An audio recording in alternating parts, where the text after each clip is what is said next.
बाद का मामला सामने आ रहा है तो कहीं एक्सीडेंट का। और इस एक्सीडेंट का जिम्मेदार कौन होता है? ओवर स्पीड होती है या फिर अनाधुन गाड़ियों का जो स्पीड का रहता है दौर है। और युवा जो इस समय युवापन में है काफ़ी, जो कि रोड के चलने के बजाय जो है कि अपने स्पीड कम करने के बजाय बहुत तेज़ी स्पीड लेके जाते हैं और वही स्पीड उनके जान का कारण बन जाता है। आखिर में कौन है? आपने तो अपने जाते हैं, दूसरे के घर परिवार को भी सुना करके चले जाते हैं। तो आइए आज हम जिस जगह जिस स्थान पे मौजूद है वहाँ एक परिवार किस तरीके से मातम में डूबा हुआ है और एक पिता जो अपने अगर पिता का कंधा जो कि बेटा देता है तो शायद वो अलग बात होती है, लेकिन एक बेटे की कंधे जब पिता देता है तो आप सोच सकते हैं, आप यकीन नहीं कर सकते उस पिता के ऊपर, उस परिवार के ऊपर, उस माँ के ऊपर क्या बीतेगी। तो एक युवा था, छात्र था, अभी इंटर की परीक्षा आप जानते हैं, यूपी बोर्ड की परीक्षा चल रही है। उसी के दौरान परीक्षा देने के तहत और घर पर लौटते तहत किस वजह से हुई, कैसे हुई, सारी बातें हम उनके पिताजी से बात करते हैं। और आप बताइए कमेंट बॉक्स में इस आखिर में इस एक्सीडेंट का जिम्मेदार कौन है। तो सारे वीडियो बने रहिए। बेटे का क्या नाम था? क्या? हिमांशु यादव। तो अभी इंटर में थे। परीक्षा कहाँ जो सेंटर वगैरह गया था, कहाँ मतलब स्कूल से कितनी दूरी पर गया था? देखे नहीं थे। तो घर आ रहे थे अभी परीक्षा देने के बाद या फिर और कोई काम था? घर ही आ रहे थे। तो जिस दौरान एक्सीडेंट हुआ है तो परीक्षा से मतलब देने के बाद आ रहे थे या फिर और कोई काम करके आ रहे थे? परीक्षा की जगह से आ रहे थे। तो किस गाड़ी से एक्सीडेंट हुआ था? जैसे टू व्हीलर से या फिर फोर व्हीलर से या फिर किस साधन से थे भैया आपके? फोर व्हीलर वाला मारा है। तो फोर व्हीलर वाले मारे हैं। तो अभी तक कुछ तहकीकात हुआ, उसका कुछ पता चला कहाँ का था? कुछ नहीं पता चला। तो आप लोगों ने प्रशासन का मदद लिया है, फिर एफआईआर वगैरह कुछ किया है? एफआईआर हुआ है। अभी तक मतलब छानबीन में कुछ भी पता नहीं चला है। तो डेड बॉडी थी उनकी, जो पोस्टमार्टम हुआ अभी तक? जला भी गए। पोस्टमार्टम रिपोर्ट में मतलब कुछ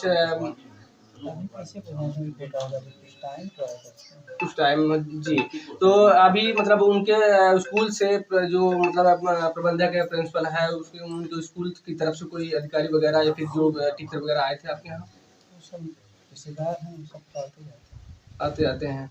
तो लेकिन फिलहाल अभी जिस वजह से हुआ, मतलब जिस गाड़ी से हुआ उसका कुछ भी खुलासा नहीं हुआ, कौन था कि मतलब किस हालात में चला रहा था, कैसे था, कुछ पता नहीं चला। तो यहाँ के प्रधान, ग्राम प्रधान है, बहुत सारे डेट्स के बाद आकस्मिक दुर्घटनाएं होती है तो बहुत आर्थिक मदद होता है, तो उसके तहत कोई कार्रवाई हो रही है? कितने बेटे थे आपके? दो। ये बड़े थे कि छोटे थे? सबसे छोटे थे। तो आप देख सकते हैं इनके पिताजी थे और काफ़ी नम हो जाती है जुबान और आवाज़। आप सोच सकते हैं पिता के सर से जब बेटी का जो छाव रहता है और जो आशाएं रहती है, जो लाठी के रूप में कहे जाते हैं, अगर वो अचानक पिता के रहते गुजर जाए तो आप सोच सकते हैं उस परिवार के ऊपर क्या बीतेगी। और बहुत सारे लोग हैं, हम कहना चाहेंगे प्रशासन से, हर एक अलग स्टेट में देखा जाए या फिर अलग कंट्री में देखे जाए, स्पीड पर रोक लगी रहती है। आप इतने स्पीड के आगे गाड़ी नहीं चला सकते, लेकिन यहाँ स्पीड का कोई दायरा नहीं रहता और जिसके चलते ना तो कंट्रोलिंग हो पाती है, ना तो कोई उस पर मनन करता है कितनी स्पीड हमें चलना है, वही ऑन द स्पीड और इतनी ओवर स्पीड हो जाती है, ना कंट्रोलिंग की वजह से किसी और की जान चली जाती है। तो हम चाहेंगे प्रशासन से वो स्पीड पर भी कंट्रोलिंग की जाए और उसका भी कोई लिमिट होना चाहिए, ताकि आने वाले जो पर्यटक होते हैं, यात्री होते हैं और आवागमन वाले लोग होते हैं, सब के सब सुरक्षित रहे। कहा जाता है देर से भली लेकिन दुर्घटना से बहुत ही बेहतर होगा, लेकिन आए दिन ऐसी घटनाएं सामने आती है, लेकिन फिर भी कोई व्यक्ति उस पर सीख नहीं लेता है। तो कैमरे के जरिए आपको दिखा सकते हैं जब मातम होता है किसी परिवार में, जितने उनके संबंध में होते हैं, नाते रिलेशन वाले और गांव जवार के होते हैं, सभी लोग उपस्थित होते हैं और इनके साथ साथ और भी रिलेशन वाले भी हैं। हम बात करते हैं इनसे। क्या नाम हुआ आपका? आप रिलेशन के हैं? मामा उसका लगता है, भांजा मेरा। अच्छा, आपके भांजे थे। तो उनका व्यवहार कैसा था? एकदम अच्छा था। अच्छा था। तो जैसे बाइक वगैरह चलाते तो ओवर स्पीड चलाते थे या फिर लिमिट? मीडियम। अच्छा, मीडियम में। तो आप लोग से कुछ बातें होती थी पहले, जैसे मतलब पढ़ाई वगैरह को लेके, और भी कुछ तैयारी वगैरह करना चाहते थे, क्या करते थे? और पढ़ने में तो उनका बहुत अच्छा था, एकदम अच्छा था और पढ़ना चाहता था। अच्छा। और अभी ऐसा हालात हो गया कि हम खुद दुखी हो गए।